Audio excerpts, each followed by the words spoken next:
So social, what is working with social right now?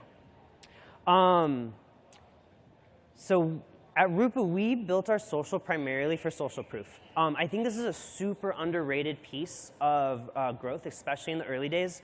If you're building a product, nobody knows who you are. You want to like drive direct acquisition. But for us, if you're in any industry where trust is important, having a certain level of social proof is just insanely valuable.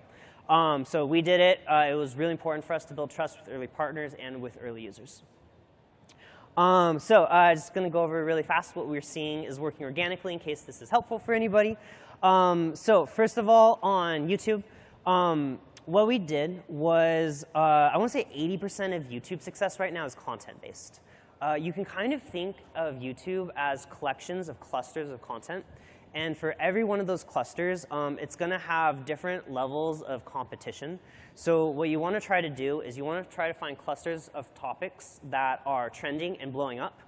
For Rupa, it was really, really tricky because I'm not a doctor.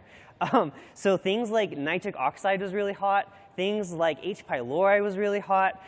Things like GI map.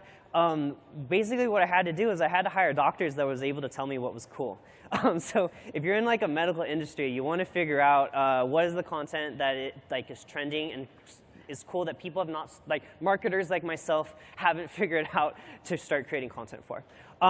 So we did that, and then we basically worked with a bunch of doctors, found who was good on camera, dressed them up, gave them good cameras, taught them how to be influencers, and then that performed really well. But there's all of this. You should have a really good hook, and you should have really good titles, and like you need to have really strong retention. But I swear to God, if you just have like really good topics and you create the best content available for that topic, your YouTube will perform really well. On Twitter, best thing we ever did at Rupa was we convinced our CEO to tweet. We were on a car ride, and I was like, hey, Tara, she's super competitive. I was like, hey, I'll race you to 20,000 followers. We'll see who can get there first. If you can convince your CEO to tweet, do whatever is required to get them to do this, I swear to God, it's one of the most valuable things your companies will ever do. People don't really follow brand pages. Even like the trick to a brand page is you try to like personify it, right? So you'd be like, hi, I'm the intern behind the brand page, and I'm doing this like crazy thing.